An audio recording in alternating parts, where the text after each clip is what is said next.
በስመ አብ ወወልድ ወመንፈስ ቅዱስ አሐዱ አምላክ አሜን።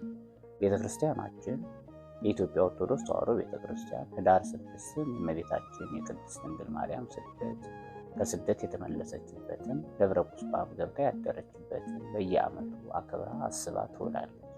ከመስከረም 26 እስከ ኅዳር 6 ዘመነ ጽጌ ብላ ቤተክርስቲያናችን የእመቤታችን የቅድስት ድንግል ማርያም ስደቷን ታከብራለች።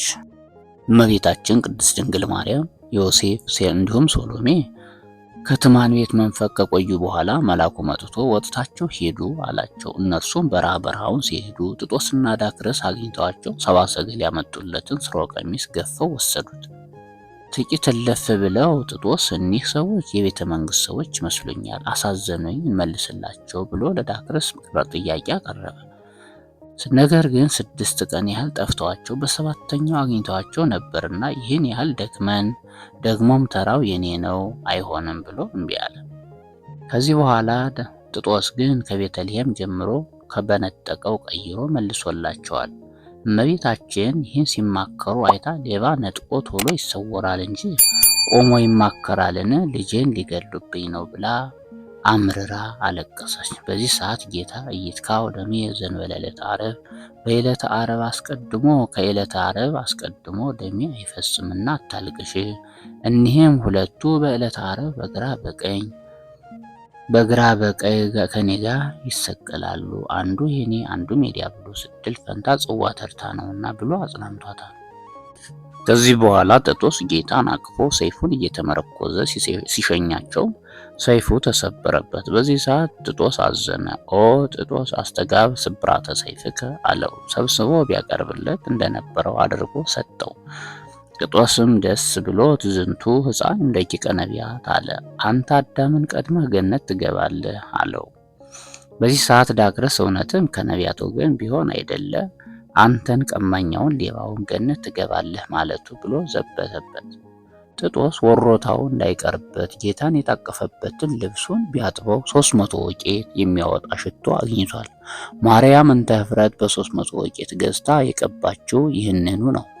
ከዚህ በኋላ መንደሩን ሲሄዱ አተኩሮ ያያት ሁሉ ልጇን የሚጠላባት፣ በረሃውን ሲሄዱ ሽፍታ የመጣባት እየመሰላት የልጄ ደም ሲፈስ ከማይ እኔን ባስቀደመኝ ይእቲ ትበኪ ወትቤ ቀትሎቴ ይቅድሙ እምራይ ለወልዴ እንዘ ይትካው ደሙ እያለች እያለቀሰች የፀሐዩን ቁረ ሌሊቱን ረሃቡን ጽሙን ታግሳ 3 ዓመት ከመንፈቅ በስደት ቆይታለች። ራዕየ ዮሐንስ ምዕራፍ 12 ቁጥር 1 እስከ 17 ብንመለከት ታላቅ ምልክትም በሰማይ ላይ ታየ። ፀሐይን የተጎናጸፈች፣ ጨረቃንም ከእግሯ በታች የተጫማች፣ በራሷ ላይ 12 ከዋክብት ያሉበት አክሊል የተቀዳጀች አንዲት ሴት ነበረች። ሴቲቱም ጸንሳ ነበረች፣ ለመውለድም ምጥ ተይዛ ትጮህ ነበር። ሌላም ምልክት በሰማይ ታየ። እነሆ ታላቅ ዘንዶ 7 ራሶችና 10 ቀንዶች ነበሩት። በራሶቹም ላይ 7 ዘውዶች ነበሩት። በጅራቱም የሰማይ ከዋክብትን ሲሶ እየሳበ ወደ ምድር አወረዳቸው። ዘንዶውም በወለደች ጊዜ ልጇን ሊበላ በዚያች ሴት ፊት አንጻር ቆመ።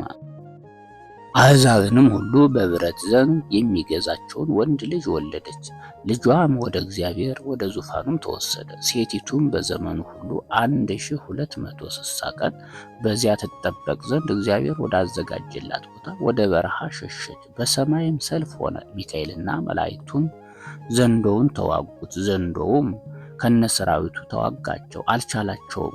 ከዚያም በኋላ በሰማይ ቦታ አልተገኘላቸውም። ዓለሙን ሁሉ የሚያስተው ዲያብሎስና ሰይጣን የሚባለው ታላቁ ዘንዶ እርሱም የቀደመው እባብ ተጣለ፣ ወደ ምድርም ተጣለ። መላእክቱም ከእርሱ ጋር ተጣሉ። በሰማይም እንዲህ የሚል ታላቅ ድምፅ ሰማሁ፣ የአምላካችን ማዳንና ኃይል መንግስትም የመሲሁም ስልጣን ሆነች። አባቶቻችንን በእግዚአብሔር ፊት በቀንና በሌሊት ሲያጣላቸው የነበረ ከሳሽ ወድቋልና፣ እነርሱም ከበጉ ደም የተነሳ ከምስክራቸውም ቃል የተነሳ ድል ነሱ። ሰውነታቸውም እስከ ሞት ድረስ አልወደዱምና ስለዚህ ሰማያትና በውስጣቸው የምትኖሩ ሆይ ደስ ይበላችሁ። ነገር ግን ለምድርና ለባህር ወዮላቸው፣ ሰይጣን ጥቂት ዘመን እንዳለው አውቆ ከክፉ መርዙ ጋር ወደ እናንተ ወርዷልና። ዘንዶውም ወደ ምድር እንደወደቀ ባየ ጊዜ ወንድ ልጅ የወለደችውን ያችን ሴት አሳደዳት። ለሴቲቱም ከዘንዶው ፊት ርቃ አንድ ዘመናትም የዘመንም እኩሌታ ወደምትጠበቅበት ቦታ ወደ በረሃ እንድትበር 2 የታላቅ ንስር ክንፎች ተሰጧት። ዘንዶውም በሮ ተከተላት። ዘንዶውም ጎፍ ይወስዳት ዘንድ ከአፉ እንደ ታላቅ ወንዝ ያለ ብዙ ውሃ በዚያች ሴት በኋላዋ በስተኋላዋ አፈሰሰ። ምድሪቱም ሴቲቱን ረዳቻት። ምድርም አፏን ከፍታ ዘንዶ ከአፉ ያፈሰሰውን ውሃ መጠጠችው። ነገር ግን ለሴቲቱ ክንፍ እንደተሰጣት አላወቀም። ዘንዶውም በሴቲቱ ላይ ተቆጥቶ የእግዚአብሔርን ትእዛዛት የሚጠብቁትን የኢየሱስ ክርስቶስ ምስክርም ያላቸውን የቀሩትን ልጆቿን ሊዋጋ ሄደ። ዘንዶውም በባህር አሸዋ ላይ ቆመ።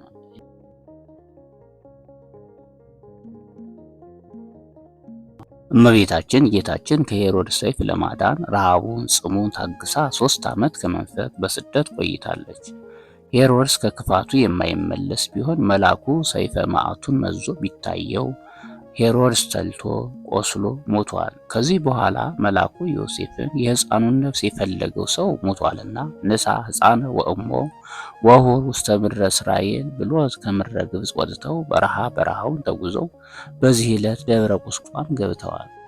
በማቴዎስ ወንጌል ምዕራፍ 2 ቁጥር 19 እስከ መጨረሻው ብንመለከት ሄሮድስም በሞተ ጊዜ እነሆ የእግዚአብሔር መልአክ በግብፅ ሀገር ለዮሴፍ በሕልም ታየው እንዲህ ሲል የሕፃኑን ነፍስ የሚሹ ሞተዋልና ተነስተህ ሕፃኑንና እናቱን ይዘህ ወደ እስራኤል ሀገር ሂድ። እርሱም ተነስቶ ሕፃኑንና እናቱን ይዞ ወደ እስራኤል ምድር ገባ። አርኪላዎስም በአባቱ በሄሮድስ ፋንታ በይሁዳ እንደነገሰ በሰማ ጊዜ ወደዚያ ለመሄድ ፈራ። በሕልምም ተገልጦለት ወደ ገሊላ አውራጃ ሄደ። በነቢያት ልጄ ናዝራዊ ይባላል የተባለው ይፈጸም ዘንድ ናዝሬት ወደምትባል ከተማ መጥቶ ኖረ።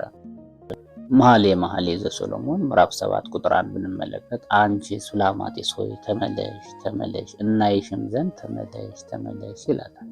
አነሳስቶ ላስጀመረን አስጀምሮ ላስፈጸመን ለልዑል እግዚአብሔር ክብር ምስጋና ይግባው። ለእመቤታችን ለቅድስተ ቅዱሳን ለንጽሕተ ንጹሐን ወላዲተ ቃል ምክንያተ ድኂን ሰአሊተ ምሕረት ቤዛዊተ ኩሉ ዓለም ክብር ምስጋና ይግባት። አሜን።